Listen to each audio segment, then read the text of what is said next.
sujet, c'est très grand et vaste, et moi, j'essaie de vous simplifier ça en quelques heures. Il y a beaucoup de composants. Je vais rester sur la même track au lieu d'ajouter plus. Est-ce qu'on est sur la même page? Oui. OK. La digestion, comme je vous expliquais, c'est plusieurs petites machines. Premièrement, j'ai la bouche, n'est-ce pas? Ce mouvement de mâcher la nourriture, ça fait partie de la digestion. Dans ma bouche, j'ai une muqueuse qui est capable de percevoir, absorber certaines affaires. Tout ça, c'est des petites machines. Ça passe à travers ici, ça descend à travers l'œsophage. L'œsophage, c'est un tuyau. Si on était dans un monde d'extraterrestres, tu aurais un œsophage qui, essentiellement, c'est exactement comme un... On les mange, là, les gummies, là, les worms. Un ver de terre? C'est quoi un ver de terre? C'est un esti d'œsophage.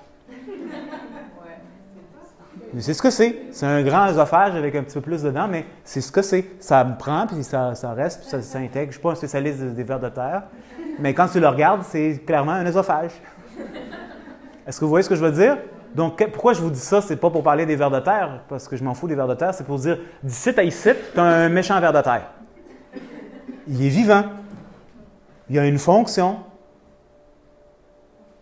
D'un, c'est d'acheminer la nourriture d'ici à ici. C'est une méchante job. Ma digestion, on dit généralement, je ne parle pas de en haut, ça commence ici, c'est en bas. Ce n'est pas la sphère digestive. Oui ou non? Ici, c'est quoi?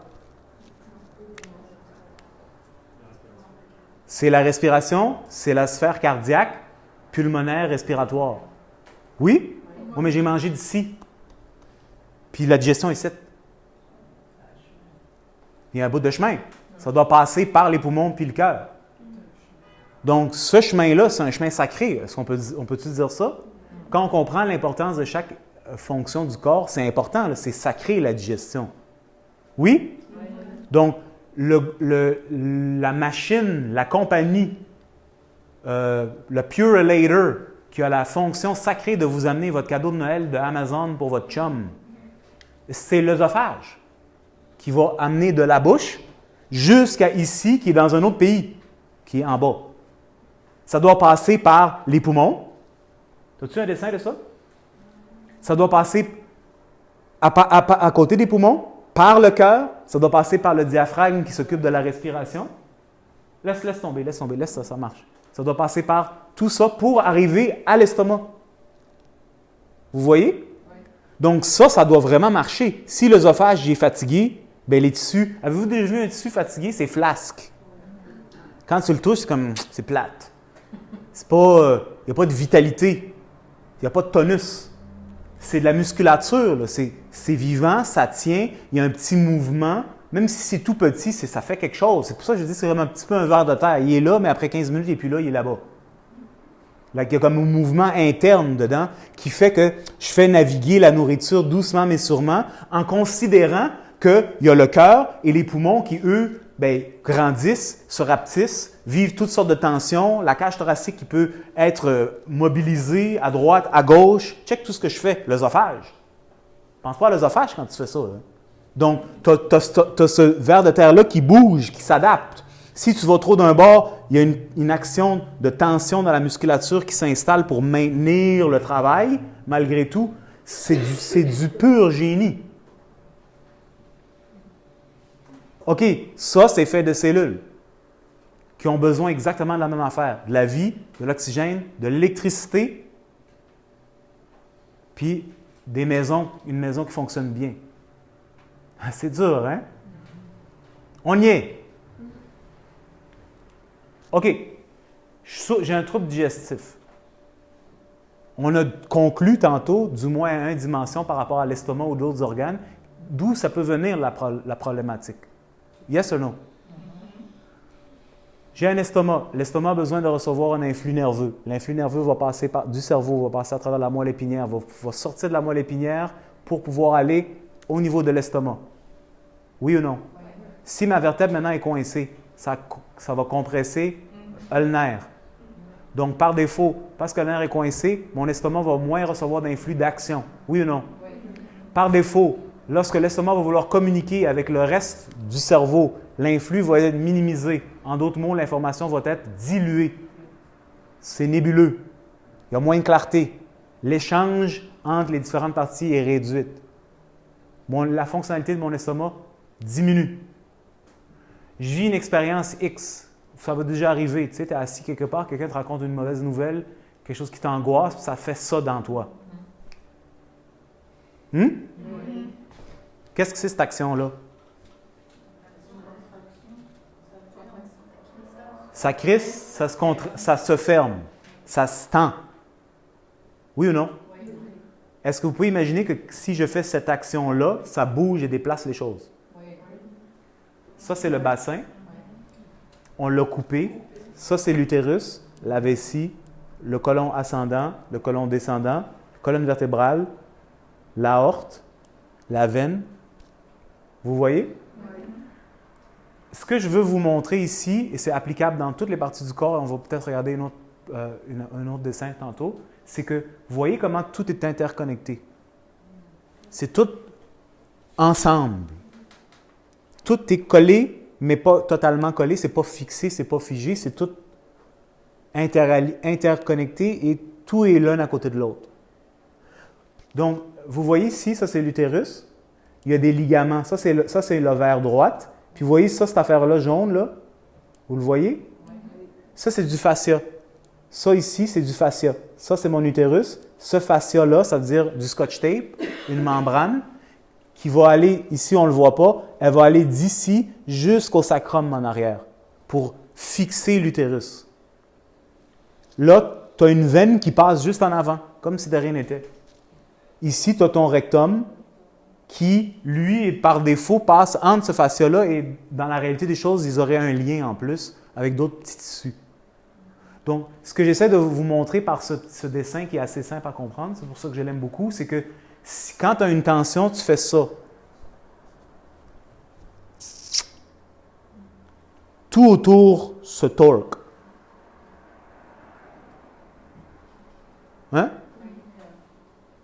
Quand cette action de torque, cette tension s'installe dans le tissu, ça déplace les structures, ça déplace les tissus. Ça compresse, ça gêne les veines, des artères, ça compresse, ça gêne le système lymphatique et toute sa tuyauterie, ça compresse et ça gêne le système nerveux à un niveau ou à un autre. Quand je vous ai parlé au début de l'ostéopathe par rapport à la personne qui souffre d'un trouble digestif, je dis qu'est-ce qu'il fait? Quand le problème n'est pas majeur, parce que quand c'est majeur et la personne se retrouve à avoir un ulcère, bien ça, c'est parce que les choses sont tellement déréglées que la machine est cassée. Vous me suivez? Oui. C'est vraiment la question. C'est pas que c'est fatal, c'est juste, c'est très, très, très avancé. Donc, qu'est-ce que c'est ma job? Je vais vous le raconter, c'est facile. Première chose, tu vas aller évaluer la zone de l'estomac. Qu'est-ce que j'évalue? J'évalue la tension. Parce que tout ça, c'est un organisme vivant, c'est fait de tissu, tu touches. Est-ce que c'est tendu? Quelque chose qui est tendu et raide, comme si tu flexes tes muscles, soudainement ça s'engorge de sang parce que le sang ne circule plus, ça se gonfle ici, les veines commencent à sortir, puis ça devient rouge. Ça reste coincé là. Si tu restes là pendant un bout de temps, tu as un problème, parce que d'autres zones vont commencer à manquer de sang. Donc là, tu évalues, puis tu vois l'estomac, qui est assumé que c'est palpable, est-ce qu'il est mobile? Mobile, ça veut dire quoi? Ça veut dire, est-ce qu'il est coincé ou est-ce qu'il est à l'aise pour être dans son environnement? Il peut être déposé, assis en lui-même, confortable. Quand tu sens qu'il est torqué, il y a un twist dedans, il y a quelque chose qui le tire, il y a quelque chose qui fait qu'il est comme tordu. Oui? Donc là, tu vas aller voir, c'est qui tire sur toi? Parce que ils sont tous interconnectés. Tu as ton estomac, il ne flotte pas dans le vide. Il est connecté à d'autres organes. Il y a des fascias qui les interconnectent ensemble pour que tout ça, ça crée une toile qui se tient. Et c'est palpable. Je ne veux pas rentrer dans pourquoi c'est palpable et comment tu le perçois, juste comprenez la mécanique. Donc là, tu sens que dans l'estomac, ça tracte. Puis là, si tu suis le tractage, tu vas aller peut-être voir, check ici, au niveau du foie, le foie est très engorgé. C'est vraiment pogné, comme dur. Là, quand je dis le foie est dur, c'est comme je vous parlais, c'est une factory. Quand tu rentres dans la maison de quelqu'un et c'est en désordre, c'est un bordel, puis tu le sais. Bien, ça se palpe. Ah, ça, c'est un foie engorgé. Il est tout gonflé, il est dur comme une pierre. Tu ne voudrais pas vivre dedans. Yeah? Tu ne veux pas être en relation avec lui quasiment, ça fait peur. Il est chargé, il est comme ça, là, tu sais. Avez-vous déjà vu un boxeur qui est prêt à aller se battre? Oui. Là, il est sénère, là, il est prêt à genre, pouf! Et tout de suite, il est là. Il est sénère, c'est ça l'expression. Bien là, tu touches le foie, il est sénère, il est juste prêt à réagir. Il est tellement irrité qu'il est juste, c'est tendu, prêt à exploser. Toute cette tension dans le foie, ça tire, ça crée une traction qui va tirer au niveau de l'estomac, puis va tirer l'estomac, puis va le... Ah!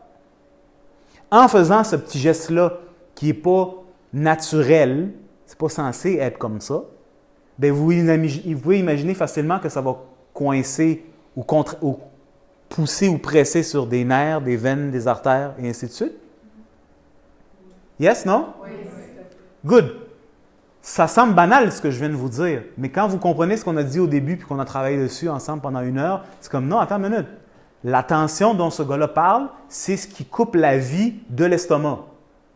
La vie de l'estomac, c'est-à-dire ce qui amène les nutriments, l'oxygène, la maison propre et alcaline, le système nerveux dans son potency qui fait que ça marche, c'est ça qui vient d'être coupé. Ce n'est pas juste une tension. C'est ça que les gens n'arrivent pas à faire le lien, puis je prends 3 heures à vous l'expliquer. Ce n'est pas juste une tension, ça coupe la vie. Quand on dit ça coupe la vie, ça veut dire quoi? Ça veut dire que là, littéralement, dans la biomécanique, là, tu vas aller évaluer au niveau des vertèbres en arrière. OK? Tu vas checker ici par rapport au foie. Est-ce que le foie fonctionne bien? Si tu vois que le foie a de la difficulté, la personne dit j'ai de la difficulté, par exemple, à digérer la viande. Je te donne un exemple simple. Tu vas aller checker le foie. Puis là, tu vas aller checker au niveau des vertèbres parce que les vertèbres représentent la zone de la colonne vertébrale qui amène l'électricité. Oui ou non? Oui. Vous catchez? Oui. Donc, au 4e étage du complexe des jardins, il y a le département du foie. Puis il est établi sur 4e étage, 5e étage, 6e étage, 7e étage. Façon de parler, right? Donc, moi, je vais aller voir si au 4e, 5e, 6e, 7e étage, tout est en ordre. Pour savoir si c'est à ce niveau-là que le problème du foie va être. Là, tu évalues la mobilité mécanique, parce que nous autres, on s'intéresse à quelque chose de concret. Est-ce que c'est mobile? Si la vertèbre est coincée, qu'est-ce que ça veut dire? Hein? Ça veut dire qu'il y a une tension. Oui, vous avez raison, tout à fait. Il y a une tension. La vertèbre coincée, ça veut dire en bout de la ligne, là, à part le fait qu'elle est coincée, ça veut dire qu'en bout de la ligne, tu es en train d'exercer une pression sur la moelle épinière. C'est ça que ça veut dire. Puis que les nerfs qui ont une job d'alimenter les différents organes du corps vont être affectés d'une façon ou d'une autre. Quelqu'un a déjà mal au cou? Quelqu'un a déjà senti un engourdissement dans les mains? C'est venu de où?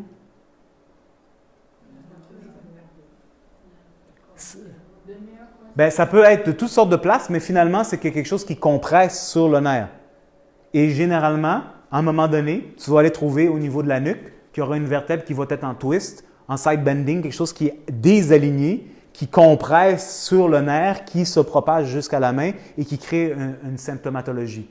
Bien sûr, ça n'a pas besoin d'être seulement là, ça peut être à travers le parcours du nerf. Mais tôt ou tard, tu dois évaluer là parce que c'est la maison, c'est le début du trajet. Donc, pour l'estomac ou le système digestif qui est composé de toutes sortes de différentes machines, tu vas aller checker le système nerveux. Est-ce que c'est dégagé? Est-ce que ça passe? Là, tu vois, c'est tendu au niveau de cette vertèbre-là. Des fois, c'est 1 vertèbre, 2 vertèbres, 3 vertèbres. Des fois, c'est tellement tendu que c'est quasiment au bord de casser. Des fois, c'est tellement tendu que ça commence à se ronger. Des fois, c'est tellement tendu que ça fait des hernies. Catché?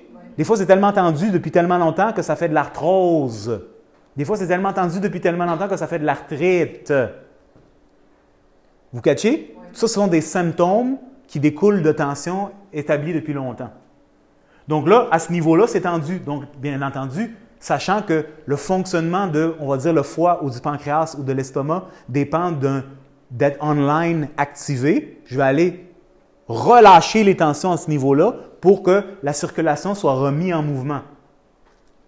Oui ou non? Oui. Là, on espère que dans le filage, parce que le nerf, c'est un fil qui est fait de... On espère que le filage n'est pas trop endommagé. Parce que des fois, le filage peut devenir endommagé. Et les cellules sont fatiguées, sont brisées, il y a des endroits où est-ce que... Et il y a un certain niveau de régénération possible, mais on fait ce qu'on peut, right?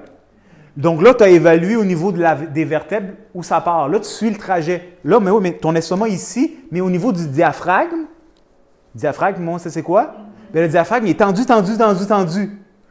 Ouais, puis, attends une minute. Montre-moi la photo de tantôt. Mon diaphragme, c'est par là où passe l'œsophage. L'œsophage est littéralement, tu as un œsophage, et en réalité, ce n'est pas un autre organe que tu plugues, ce n'est pas comme la mécanique humaine, là, où tu prends 2 morceaux et tu les mets ensemble. C'est un morceau qui est devenu l'estomac. Hein? Donc, quand tu dis l'œsophage est coincé, c'est l'œsophage devient l'estomac, mais c'est juste que l'estomac, c'est un œsophage un peu différent. Vous voyez? Vous le voyez ici. Donc, ça, c'est mon œsophage qui passe par... Ça, cette affaire qu'on voit un peu ici, c'est le diaphragme. Vous voyez? C'est très désagréable, ça. OK? Et là, vous voyez, il se transforme en estomac. Yeah? Donc, ce n'est pas seulement un diaphragme, c'est le passage entre l'œsophage et mon estomac. Donc, si j'ai une tension dans mon diaphragme, bien entendu, vous pouvez imaginer que ça va avoir un effet sur l'estomac par extension. Oui ou non? Oui. Donc, dans mon évaluation, moi, mon objectif, c'est de relâcher les tensions pour que la machine fasse sa job. Si mon estomac, c'est une machine, puis là, la machine, tu l'écrases, bien, elle a beau fonctionner, elle ne fonctionnera pas optimalement. Je pense que vous êtes d'accord, right? Ouais. Bien, si tu as une tension dans ton œsophage qui distend l'estomac, c'est comme... Right? Avez-vous déjà un ami qui vous tire par le bras? Oui. Bien, vous êtes capable de fonctionner, mais c'est comme... Ou un petit enfant, viens maman, on va aller par là, maman, tu continues d'aller dans ton chemin, hey, maman, viens aller par là, hey, maman. À un moment donné, tu t'énerves, oui ou non? Bon, c'est exactement la même affaire. Imagine, c'est oui, maman, puis il y en a 4-5, là, comme ça. Oui, maman! À un moment donné, tu es comme, ah! OK? So, what I'm trying to say, c'est que si la machine, par exemple, l'estomac ou n'importe quel autre le pancréas ou la rate, subit des tensions, éventuellement, sa forme est affectée. Et donc, par conséquent, comment elle va fonctionner aussi va être affectée. Mais tout ça, c'est causé par des tensions. Donc, comment tu veux que la machine fonctionne optimalement quand elle est elle-même déformée? Même si la déformation, c'est petit. C'est comme un ballon de foot. Le ballon de football, là, comme un ballon de soccer, on va dire, c'est rond, rond, rond, rond quand c'est un bon ballon à 100$. Là. Puis dès qu'il y a une petite déformation, pour un petit garçon, ça ne changerait rien. Mais pour le gars qui est habitué de faire le kick comme un champion qui fait comme ça, si le ballon n'est pas bien équilibré, ça ne marche plus. Parce que la fonction du ballon a été compromise par une tension dans le tissu du ballon.